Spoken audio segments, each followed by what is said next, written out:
why is this society so tolerant for display of violence and so Puritan when it comes to dirty words? It's an interesting question. I think we don't have, for some reason, we don't have taboo words for violence, even though many people are opposed to violence. The word kill, even the word rape, for some reason did not fall on the other side of the boundary to become taboo. Religious words used to be taboo: damn, hell, Jesus Christ, God. And then starting in several hundred years ago, there was a switch in English-speaking countries from religious taboo words to sexual and excretory taboo words. It probably came during a point in European history when there was a gradual attempt across societies to get people to inhibit their impulses, to be less impulsive, less biological, to control their emotions, and words that evoked strong emotion were just not tolerated anymore. Is there more Puritanism now than there was, say, in the 70s and the 80s? I think there's more divisiveness. I think the population as a whole uses these words and tolerates these words much more. But the minority of American cultural conservatives, represented now by the Bush administration, has tried to fight back and use this as a symbol of the decay of culture. Even hypocritically, while those very leaders use those very words. Famously, Dick Cheney in the U.S. Senate told a senator to, I don't know if I can say this on Belgian television, he said, fuck yourself. George Bush famously used these words with Tony Blair when he thought that microphones weren't picking up their speech. John McCain called his wife a very obscene word. So there's a lot of hypocrisy. Tony, did you hear in 1992 John McCain called his wife a cunt in front of a group of reporters? What? She said he was losing some hair, and he said, "At least I don't plaster on the makeup like a trollop, you cunt." That's impossible. We would have heard about that on the news. Then he says, he turns to his wife and says, "Yeah, well, at least I don't plaster on the makeup like a trollop, you cunt."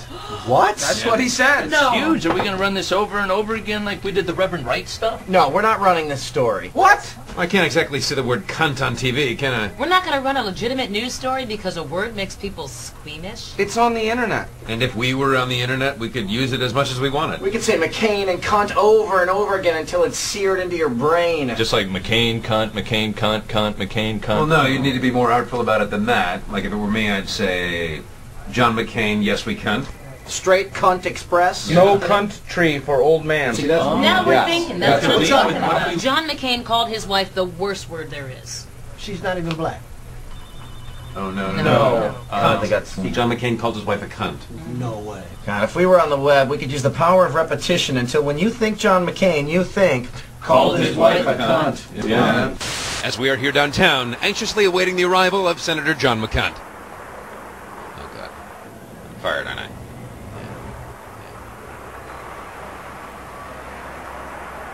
John McCain called his wife a cunt.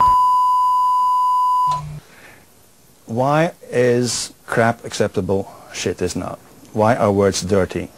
Words aren't dirty by themselves. They're not dirty, they're not clean. It is a purely social phenomenon. That is, I use the word shit if I want to offend you or at least wake you up. And why does it work? Because you know that I've used it to offend you. How do you know that I've used it to offend you? Because I know that you're going to react that way, and that you know that I know that you know that I know. So it's a funny process of positive feedback. And like positive feedback processes, it can often be capricious how it develops. Why one word, why not another word? And I think like many social trends, it's impossible to predict it exactly, although you can say what the probabilities are. So the probability is that any word that can evoke a strong negative emotion is more likely to become a taboo word than a word for a pleasant or a neutral experience. But which word and which emotion, that varies with history. Apart from religion, excretion, are there other sources of taboo words? Death and disease. In Polish and Yiddish, one curse is choleria, cholera. And someone told me that in the Netherlands, one of the worst things you can say to someone is get cancer. And even in English, cancer is not strictly a taboo word, but it's heading in that direction. And often obituaries will say that someone died of a long illness. They won't use the word cancer. What about the minorities? You didn't mention homosexuality, you didn't mention... Oh, that's one of the biggest. And in fact, people don't think of that as swearing. They don't think of words like nigger and faggot and kike as swear words, but they really are like swear words. They are taboo in the sense that it's considered a sin to say them aloud, and they are by far the most offensive words in contemporary American English.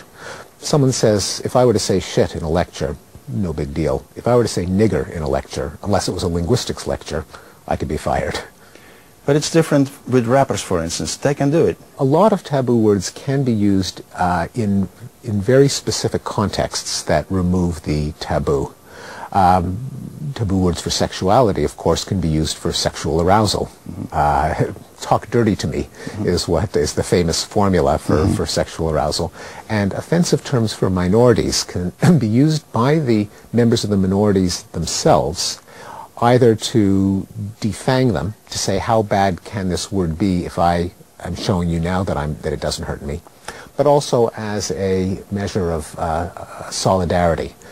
Often friends prove that they're friends by teasing each other, insulting each other, putting themselves down, and members of an in-group can do that as well. So it happens among African Americans with nigger. Many women refer to each other privately as bitch, but God help the man who does that. And that is true for all of the taboo words. The history of the word negro, nigger, black person, African American, that's quite interesting, isn't it? Yes, as a word, there's nothing special about nigger. It comes from the Spanish negro, black, which is just the same as black, and it's part of a sound change that very often happens in languages. You go from E to I, as in we have the word creek, but it's often pronounced crick. You often reverse an R and another vowel next to it. That happens very often. Why that word in particular became the offensive term probably is simply because the Southerners and the slave owners tended to use that. There's nothing about the word itself. That became taboo in the 20th century, and when I was a child, Negro was a perfectly acceptable word.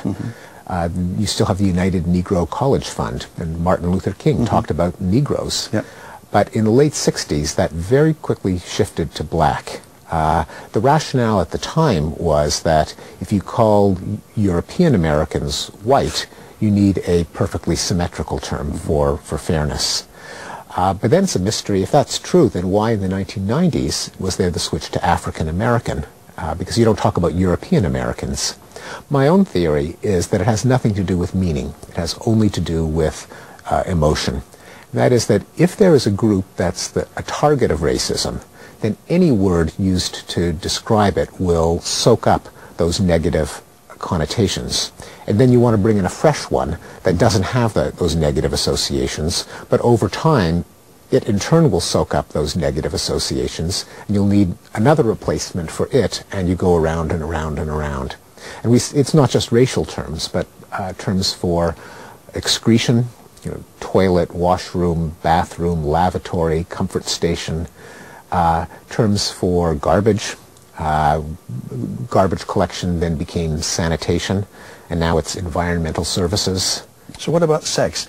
You speak about arousing negative feelings, negative emotions. There's nothing negative about sex. Everyone likes sex, isn't it? Well, the two parties who are engaged in sex might like it, but there may be a wider circle of people who don't like it so much, such as romantic rivals, such as people who are concerned about an illegitimate child, such as cases in which the couple is not consenting, as in rape or deception or exploitation, jealous partners, parents and grandparents. Sex is not really a matter of just two people, and it's not always voluntary and mutual. So it's something that all humans have strong emotions about. and those are the emotions that words about sexuality can evoke. You have an interesting theory about transitive and intransitive verbs to describe the sexual act. What's going on there?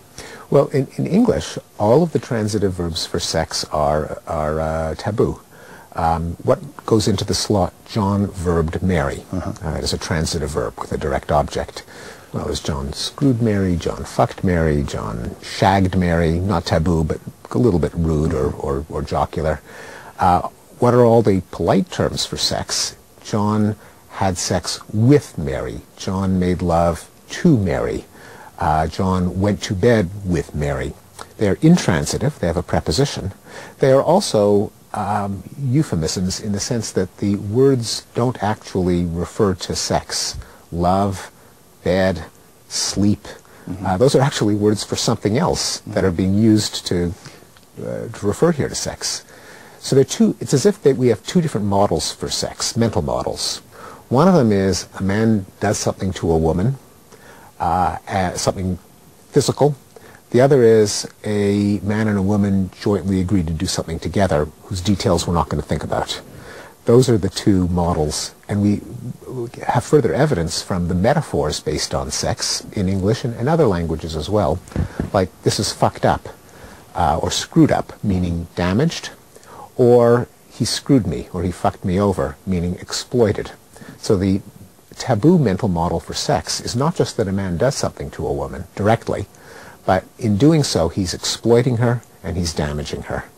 There's a good reason where that mental model came from, but it's one that we all recognize, but it's one that we don't like to acknowledge. Does that apply to other languages as well? Because in Dutch, for instance, there's some pretty strong offensive words that are intransitive. Yeah, no, it doesn't apply to all languages, but it's not just English. I believe in Brazilian Portuguese, for example, you have something similar. A special case is fuck you. Which is kind of mysterious. For one thing, no one knows what it means.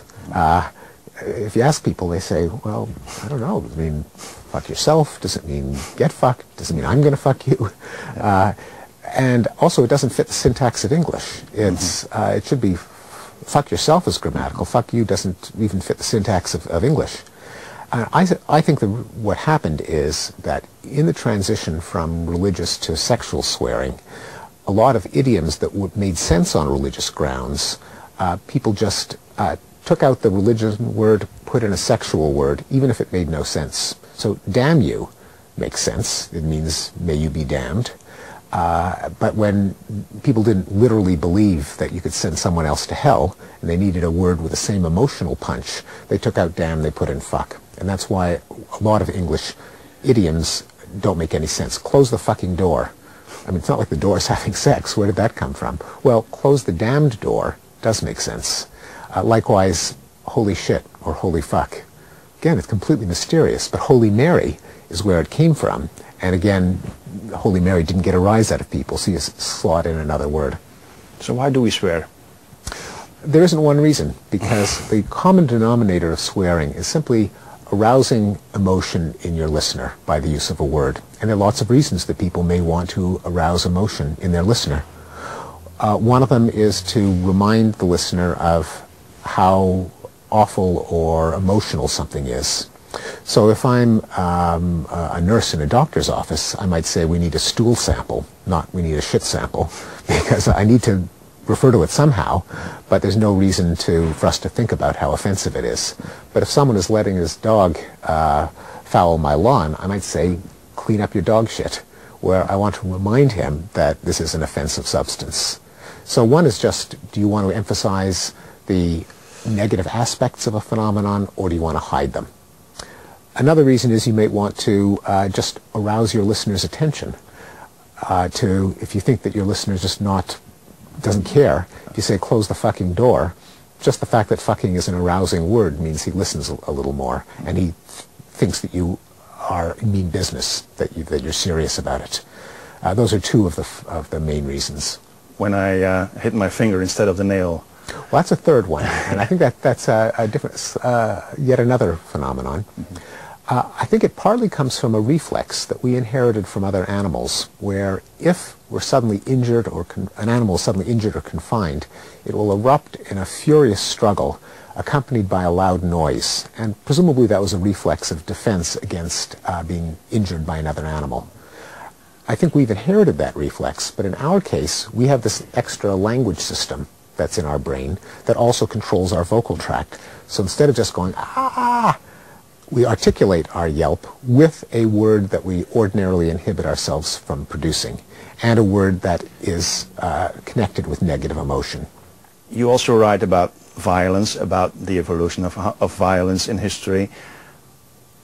Your thesis is there's less violence now than there used to be. Can you explain that? Yes, by many measures, and some of them we can know just by opening up a history book. The number of capital crimes has diminished to 0 in most countries. I live in one of the few industrial countries that does have capital punishment. Here we still have it for murder in 2/3 of the states, but in Europe it's gone. And it used to be you could have capital punishment for insulting the king, insulting the religion, spreading gossip, shoplifting. The way the capital punishment, or punishment in general, is carried out has changed. In Europe in the Middle Ages there were horrific forms of torture and mutilation that are gone. But more quantitatively, the rate of homicide in every European country has plummeted since the Middle Ages, reduced by a factor of between 10 and 100. Since World War II, the number of interstate wars and deaths from interstate wars has gone down. More recently, since the end of the Cold War, in around 1990, the number of civil wars has gone down, a number of genocides. So we seem to be in a midst of trends of trying to move away from violence, and it is a profound puzzle, a mystery, why that should be happening. What's the relation between your language studies and your study of violence, for instance? Oh, human nature. What makes us tick? What's a human being? Language has been relevant to that at least since the late 1950s, when Noam Chomsky, my former colleague at MIT, argued that humans have an innate capacity to acquire language, that the human mind is not just a homogeneous learning device that just soaks up information from the environment, but that we are programmed with certain cognitive abilities. Well, that leads to the question, if language is a human instinct, what are the other human instincts? What are our emotions? What are our cognitive abilities? If there is a human nature with many parts and faculties, does that mean we're doomed to repeat our behavior without changing through history? Well, clearly not, because we have changed. What are the aspects of human nature that first of all, make violence very probable throughout human history, but that also admit an opening for gradually reducing it in some places and times?